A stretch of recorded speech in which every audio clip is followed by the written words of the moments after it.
천지를 지으신 여호와께 복을 받는 자로다. 아멘. 사람은 누구나 이렇게 복 받기를 추구합니다. 사람이 복을 구한다고 하는 것은 자기 자신의 능력이 아무리 뛰어나다 해도 한계가 있다고 하는 것을 전제하고 있습니다.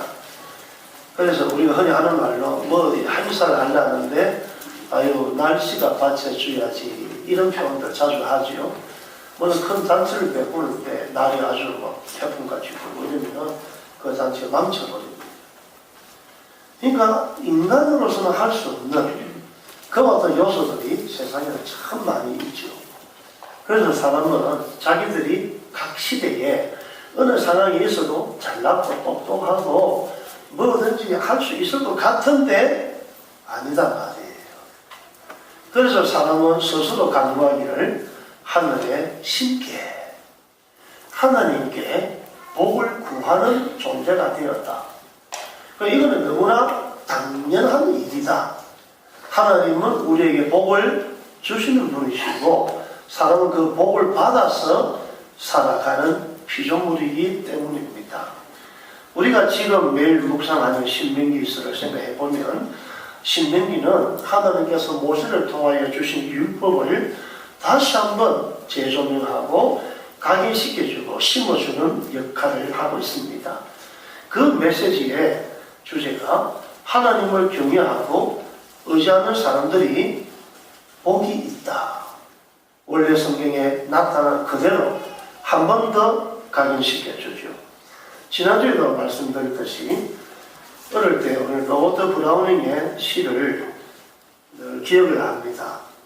때는 봄, 날은 아침, 아침은 7시, 산허리는 이슬 맺히고 종달새는 날고 달팽이는 나무에서 기고 하나님은 하늘에 계시니 세상은 평안하도다. 종달새는 날개가 있어서 하늘을 납니다. 달팽이는 언제 기어갈지 모르지만 나무에서 기어갑니다. 세상에서는 떵떵거리고 하늘을 나는 사람도 그는 기어가는 사람도 하나님의 만드신 피조물이다. 보잘것없다. 별것없다. 하나님 어디 계시고 하늘에 계시고 하나님이 하늘에 계시고 세상을 다스리니까 그때 세상은 평화롭다. 이렇게 시를 썼습니다. 그 하나님께서 하늘 아래 세상의 모든 것들에게 복을 주시는 창조주이시다. 그래서 오늘 이 본문 9절 한번 읽어봅시다. 이스라엘아 여호와를 의지하라. 그는 너희의 도움이시요 너희의 방패시로다. 아론의 집이여 여호와를 의지하라. 그는 너희의 도움이시요 너희의 방패시로다. 여호와를 경외하는 자들아 너희는 여호와를 의지하라. 그는 너희의 도움이시요 너희의 방패시로다. 뭐가 계속 반복되죠? 여호와를 의지하라. 왜? 그분이 우리의 도움과 방패가 되시기 때문에 이 말이 각기 3번씩이나 등장하고 있습니다. 그만큼 인간은 하나님께 기대어 사는 존재임을 오늘 성경은 말씀합니다. 하나님은 창조주이시고 인간은 그의 만드신 바 피조물입니다. 아까 그 시와 같이 사람은 창조주 하나님을 통하여 은혜를 입을 때 세상은 평안하도다. 이런 결론이 주어지기 때문입니다. 그래서 우리는 모든 면에서 하나님을 창조주 하나님을 의지하며 살 때 진정한 평안의 복을 누리게 되는 줄 믿으시기 바랍니다. 소위 말하는 우리나라의 이 김일성 주체 사상을 이야기하고 또 공부했던 사람들도 많이 있는데 주체 사상의 요지를 보면은 국민들을 하지 않고 사람으로 표현합니다. 그래서 말 그대로 사람이 주인이다. 사람이 모든 것을 할 수가 있다. 그렇게 되어져 있습니다. 주체 사상에 보면. 뭐 김일성 주체 사상 하지만은 이거를 갖고 공부하고 우리나라 좌파 사람들도 북한에 갔지만 막상 북한 사람들하고 이야기할 때 그 사람들은 주체 사상이 뭔지도 모르는데 잘 몰라요, 그전도. 어쨌든 이 공산주의는 지금 이야기하죠. 말은 좋은 것 같은데 사람이 주인이다 이렇게 이야기하죠. 기독교 신앙가는 전면 배신됩니다. 누가 주인입니까? 하나님의 주인입니다. 사람은 하나님께서 만드신 피조물에 불과하다. 한계가 있는 거예요. 그래서 주체사상을 심으면서 자기가 신이 되느냐? 못 됩니다. 김일성도 혹불이 영감이 되어서 죽었죠. 김정일도 이런 나이에 죽었죠. 저 김정일도 언제 끝날지 모릅니다. 저 젊은 애가 뚱뚱해가지고 불쌍하죠, 사실 보면. 옛날 우리나라 임금들도 보면서 거의 다 단명했습니다. 왜요?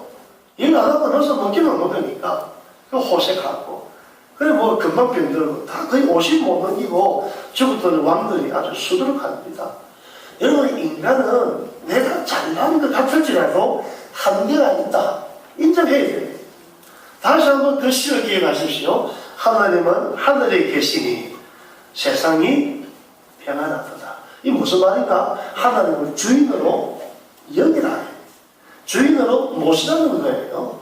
그래서 오늘 보면 9절부터 11절에 보니까 여호와를 의지하라. 이 말이 세 번이나 등장하고 여호와를 의지하는 자가 뭐예요? 그의 도움과 방패가 되는 이 은혜를 있게 될 줄 믿으시기 바랍니다. 사람은 이렇게 한계가 있기 때문에 종종 점쟁이를 찾거나 무덤을 찾아서 자신의 운명이 어떻게 될는지 이것을 통하여 자신이 어떤 복을 받을 수 있을는지 착각하며 사는 사람들도 있습니다. 또 어떤 이는 자신이 똑똑하고 많이 배웠다고 하는 것으로 이성적인 것, 과학적인 것, 합리적인 모든 것을 동원해서 검증된 것만 믿고 의지하는 사람들도 있습니다.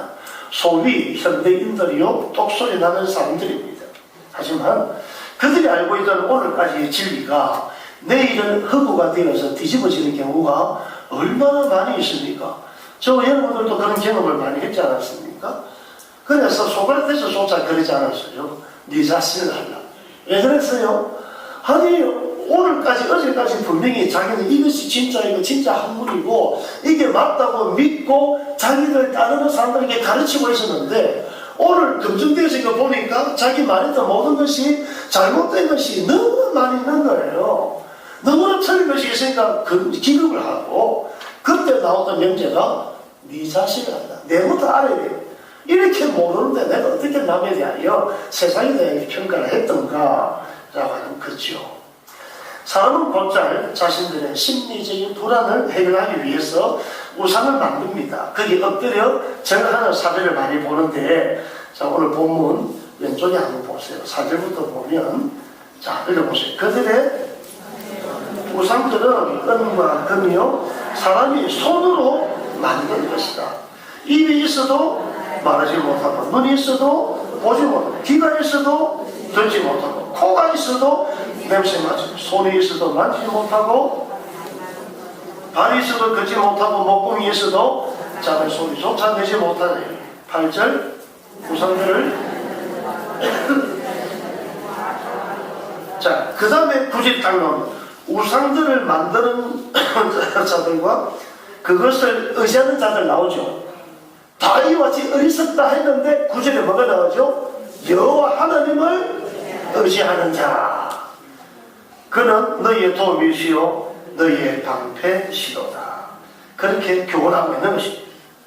여러분 하나님을 의지하는 것 이게 우리 신앙이고 그 신앙 가운데 하나님께서 나의 도움이 되시고 방패가 되시는 것 이게 하나님께서 베푸시는 은혜인 줄 믿으시기 바랍니다. 아까 9절에서 11절 반복되는 구절이 여호와를 의지하라 이게 3번 등장했고 그 후미에 보면 그렇게 하나님을 의지하는 자에게 하나님은 도움이 되시고 방패가 되신다고 역시 3번씩이나 반복합니다. 그만큼 하나님을 의지하는 자가 복이 있다. 성경의 이 흐름들을 보면은 하나님은 맨 처음에 이스라엘이라고 하는 민족을 선민으로 택하시고 그들에게 율법을 주셨고 하나님을 어떻게 섬길 것인가에 대하여 말씀하시는데 그 언약 백성인 이스라엘은 그래서 말씀으로 인하여 부흥을 경험하고 말씀에서 떠남으로 말미암아 이 잡혀가는 바벨론의 포로가 되고 또 몰락을 거듭하는 그와 같은 패망을 거듭합니다. 그럼에도 지난 모든 역사 동안에 하나님께서 그들을 어떻게 도우셨고 그들이 위기 때에 어떤 방패가 되시는가를 말씀합니다. 그런 원리가 아브라함에게 있었습니다. 요셉에게, 모세에게, 다윗에게, 그리고 사도 바울에게까지 동일하게 적용되는 오늘 예수를 구주를 믿는 저와 여러분들에게도 여호와 하나님은 나의 도움이시요 방패가 되어주시는 이 은혜가 주어질 줄 믿으시기 바랍니다. 그러므로 지금 나에게 가장 필요한 것은 하나님에 대한 믿음의 회복입니다. 참 믿음은 오로지 여호와 하나님만 의지하는 것을 뜻하기 때문이죠. 여러분 창세기에 요셉을 생각해 보십시오. 꿈쟁이 요셉, 이복 형들의 명과 시기 속에 구덩이에 빠져 죽을 위기를 넘겼고 애국 상인들에게 팔려 억울한 노예살이를 하고 또 음모를 당해서 감옥에 갇히기도 하는 환난을 당합니다. 그런데도 성경은 계속해서 나오는 말이 요셉의 범사가 형통하였더라. 하나님이 요셉과 함께 하시니 요셉의 범사가 형통하였더라. 아니 죽을 고생을 하고 있는데 뭐가 형통하냐? 하나님이 함께 하시기 때문에. 하나님이 함께 하는데 왜 노예가 되지? 하나님이 함께 하는데 왜 이런 누명을 쓰지? 하나님께서 함께 하시는데 왜 옥살이를 해야 되지? 요셉은 이와 같은 가운데 그야말로 성경 곳곳이 구구절절 표현을 없지만 이걸 생각해 보십시오. 말을 기가 막히다. 아무도 자기를 모른다. 어디 있는지 어디 갔는지를 아무도 알 수가 없다. 집에서는 이미 죽을 사람으로 판명이 되었고 자기 자신의 운명이 오늘 어찌 되는지 내일 어찌 되는지 아무도 모른다. 기가 막히고 진짜 맥이 풀리는 그런 이야기죠. 그런 가운데 여러분 요셉이 할 수 있는 게 뭐겠어요?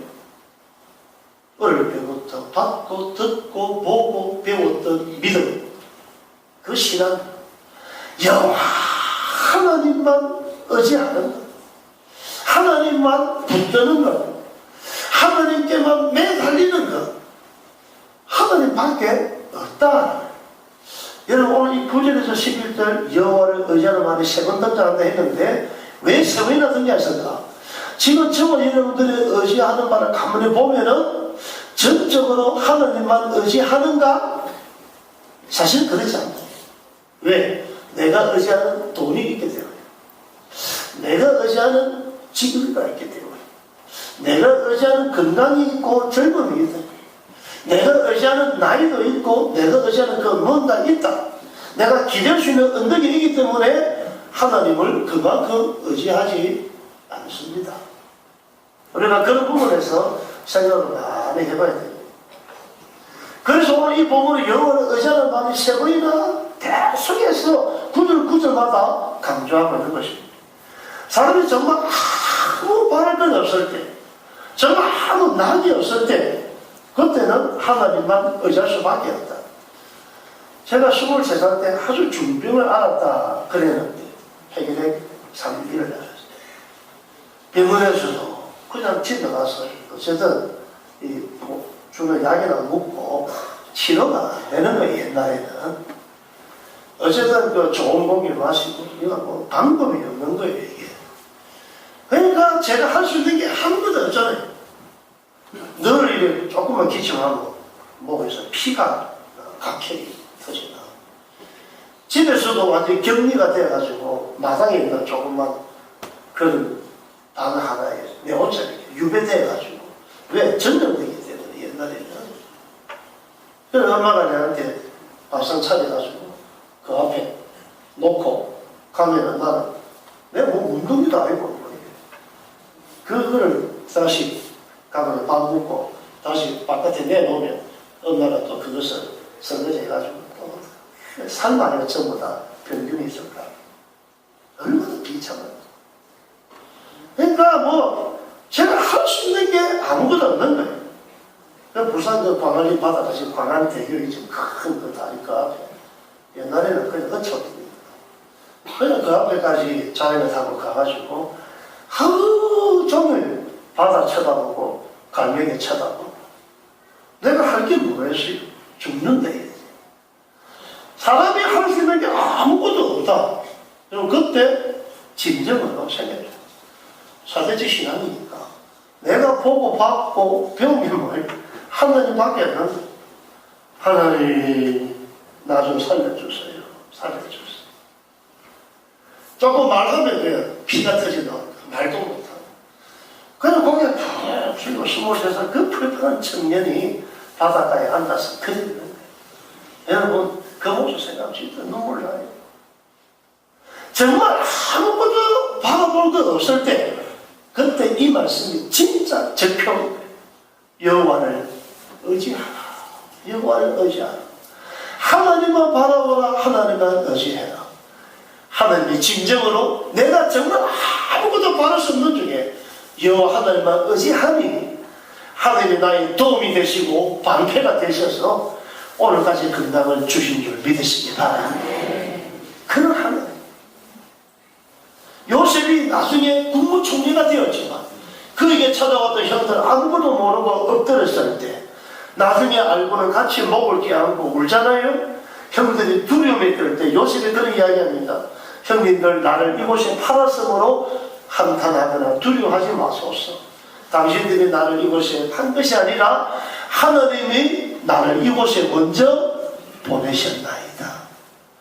우리 민족을 구원하기 위하여 하나님이 나를 고생 좀 시켰지만 이것을 통해서 애국 제국의 총리가 되게 하셨다. 하나님 하시는 일이 있더라. 내가 하나님만 의지했더니만 감옥에서도 노예살에서도 하나님만 의지했더니만 하나님이 나의 도움이 되시고 방패가 되셔서 나를 이 죽을 위기에서 건져주셨다. 다니엘도 마찬가지 아니에요. 아무런 흠도 티도 잡을 수 없는 사람을 이 간신배들이 사자굴에 빠뜨렸다. 완전히 죽은 이미 뼈가루도 없겠죠. 둥중이 사자굴에 집어넣었으니까. 그때 다리오 왕이 놀래가지고 이것이 간신들의 음모인 줄 알고 새벽같이 일어나서 그 사자굴에 달려갑니다. 그때 뭐라고 말을 하는가 하니까 살아계신 하나님의 종 다니엘아, 하나님의 살아계심을 왕도 압니다. 네가 섬기는 하나님이, 네가 의지하는 하나님이 능히 너를 사자의 입에서 구원하였느냐. 얼마나 다니엘이 하나님만 바라보고 의지하는 사람인 줄 왕도 알더라. 그 고백. 저 굴에서 다니엘의 말, 왕이여 왕은 만세수를 하시옵소서. 하나님의 사자들의 입을 봉하사 나를 지켜주셨나이다. 이게 하나님을 의지하는 자에게 주어지는 도움과 방패의 축복인 줄 믿으시기 바랍니다. 여러분 진정으로 뭔가 부딪히고 있습니까? 뭔가 여러분에게 애로가 있습니까? 문제가 있습니까? 슬픔이 있습니까? 한숨이 있습니까? 진정으로 내가 하나님을 의지하는가? 이거부터 물어보십시오. 사무엘상 1장에 보면 사무엘의 엄마 한나가 처음에 되시고 됐다. 얼마나 하나님 앞에 부르짖고 그러잖아요. 그런데 하나님께서 이 한나에 대하여 나중에 뭐라고 하는가 하니까 하나님, 한나가 자기 남편 엘가나와 동침함에 하나님이 그를 생각하신지라 라고 그랬어요. 하나님을 의지하는 자는 하나님께서 도움이 되시고 의지가 되시는데 방패가 되시는데 그 다음 축복이 뭐냐? 하나님이 생각을 하시더라. 한나가 아기를 얻기 위해서 남편과 한 번, 두 번 동침을 했겠습니까? 그런데 안 됐는데 하나님께서 그날 한나의 이 의지 부르짖음에 대하여 그에 대하여 생각을 하셨다. 오늘 성경 자격이 나옵니다. 12절로 보세요. 여호와께서 우리를 생각하사 복을 주시네. 여러분, 하나님이 생각하고 하나님이 기억하여 주시는 여러분이 되기를 주님으로 축복합니다. 전에도 했듯이 사도행전 그 10장에 보면 고넬료 이야기가 나오죠. 고넬료가 늘 기도하는 사람, 구제하는 사람, 온 가족과 더불어 하나님을 경외하는 사람. 그때 천사가 나타나서 뭐라고 했습니까?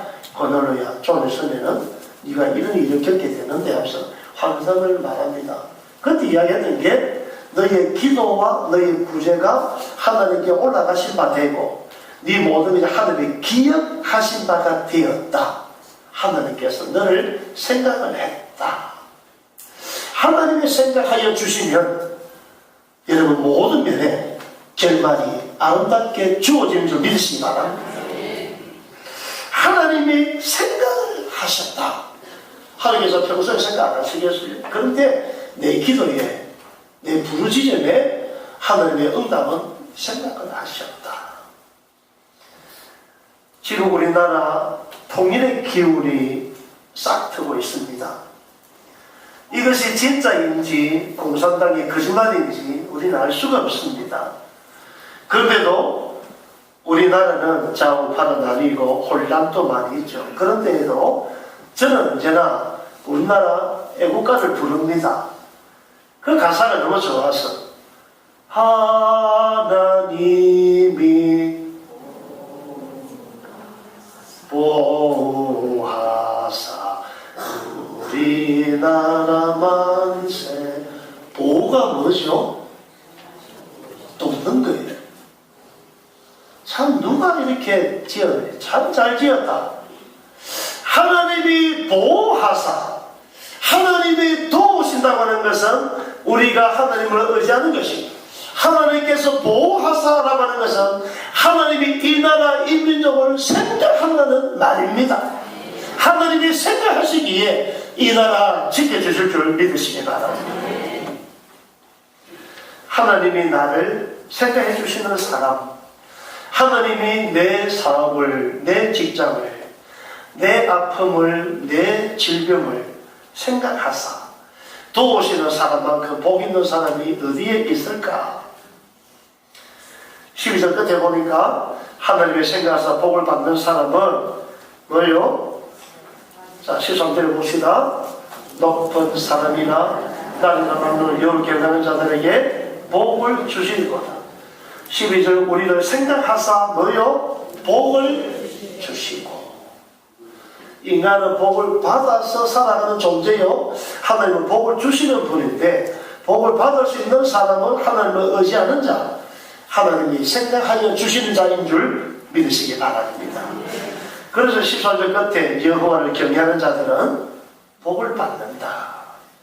5월 이 아름다운 계절에 여러분들은 오직 여호와 하나님만 의지하는 믿음으로 성장을 하시고 여호와를 경외하는 자들은 복을 받는다고 하는 이 축복을 여러분의 삶뿐만 아니라 여러분의 자손들에게까지 이어줄 수 있기를 주님으로 축복합니다.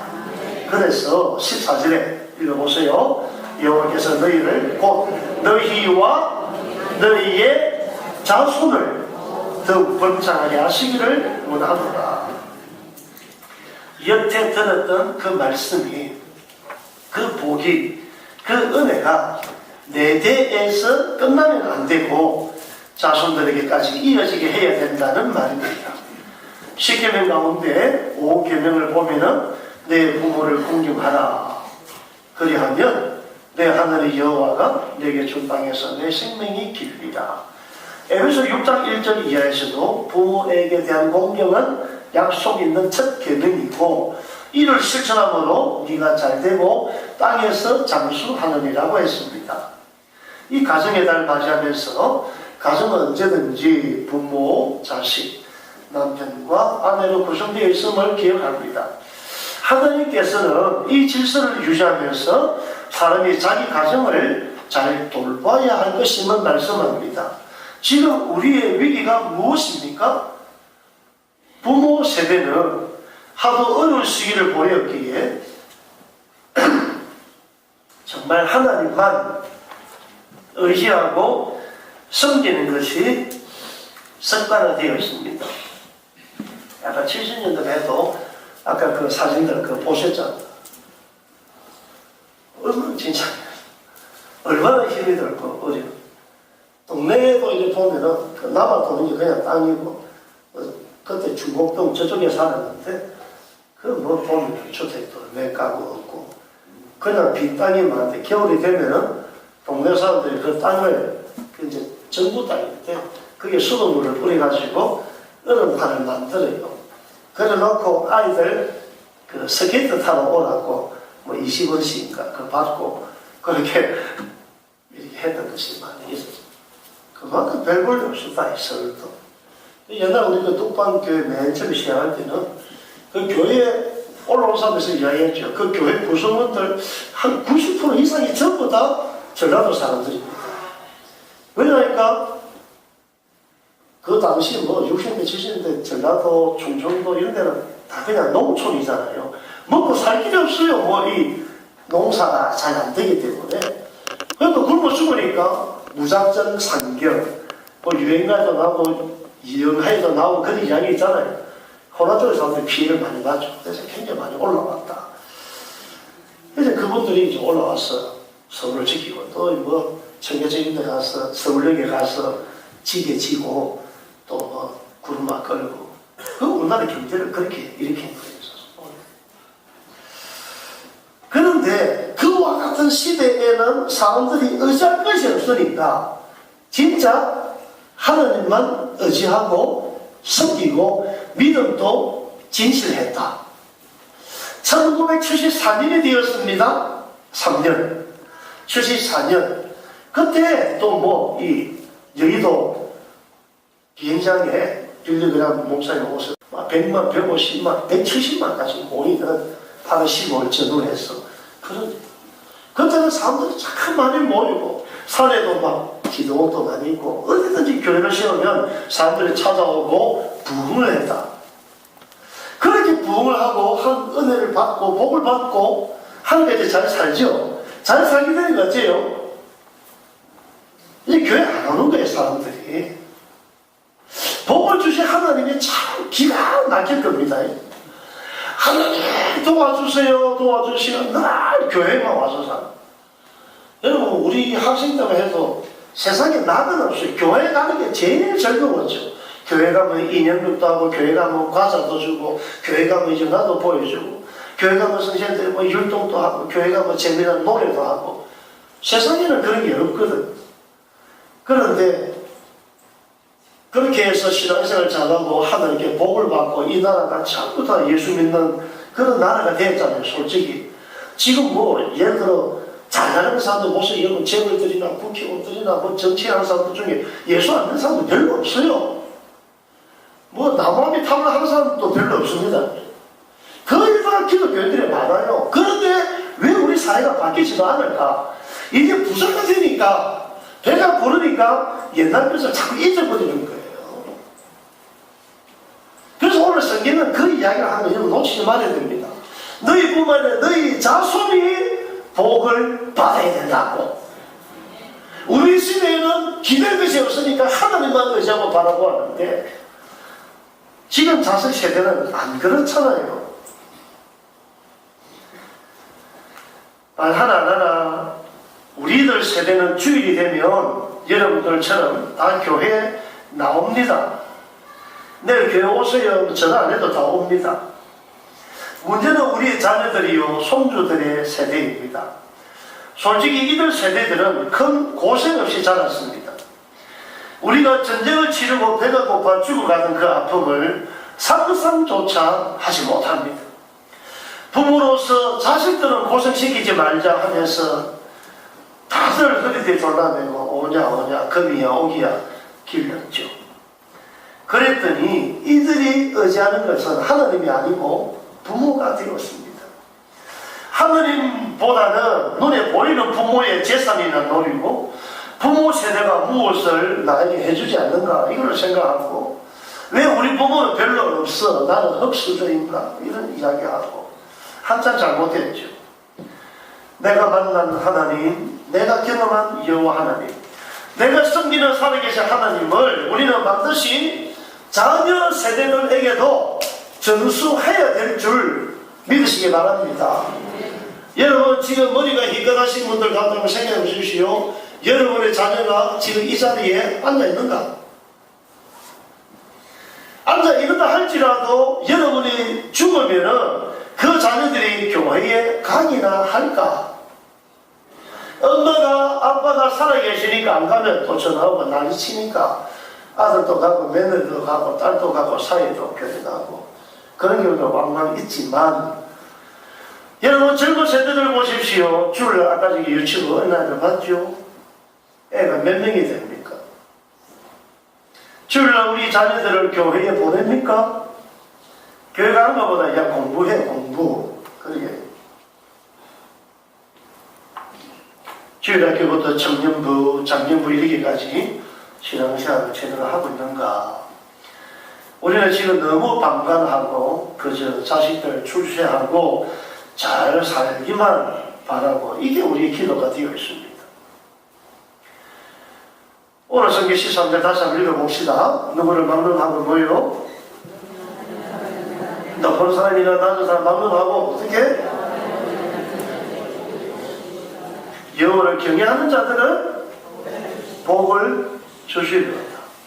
복은 그저 주어지는 것이 아니라 하나님을 경외하는 자들에게, 하나님만 의지하는 자들에게 하나님이 도움이 되시고 방패가 되시고 생각하게 주신다. 늘 선포하던 신명기 6장을 끝으로 한번 살펴봅시다. 구약성경 271페이지입니다.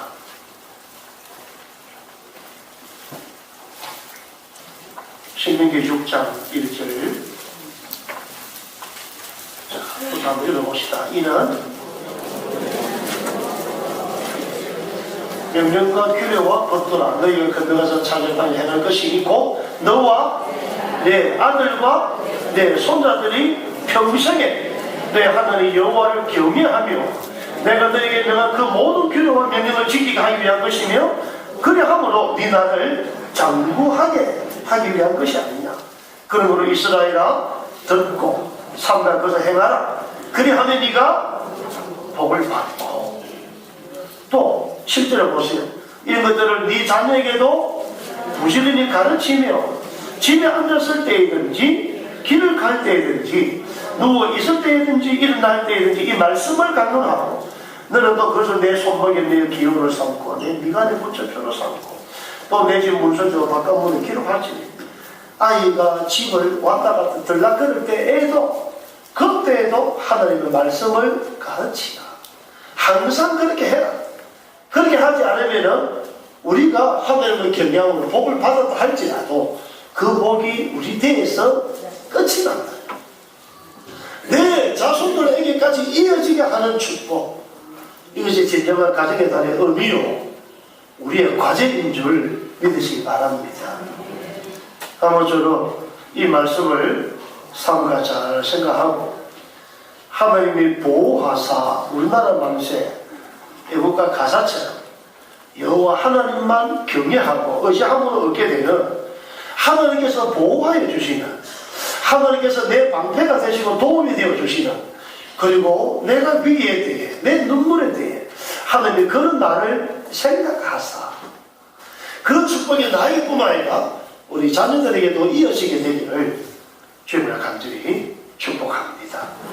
여러분의 결단도 이제 자녀를 위한 이 어떤 기도도 바꿔지는 이 결단에 있기를 간절히 소원합니다. 자, 이제 하나님, 오늘 주님께서 공급해 주신 말씀을 따라 이 가정의 날에 첫 말씀을 들었습니다.